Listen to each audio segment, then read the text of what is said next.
اعوذ باللہ من الشیطان الرجیم، بسم اللہ الرحمن الرحیم۔ دعا کیسے قبول ہو؟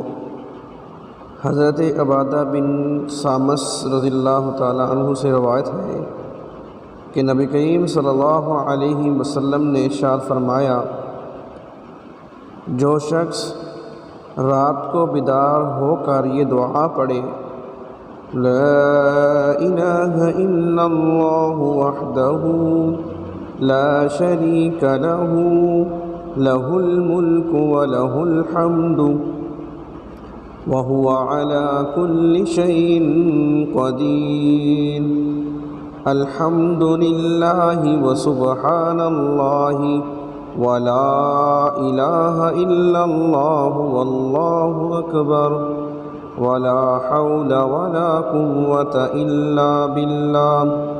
پھر یہ پڑھے، اللہم اغفر لی، یا کوئی دعا کرے تو اس کی دعا قبول ہوتی ہے۔ سبحان اللہ، صدق اللہ العظیم۔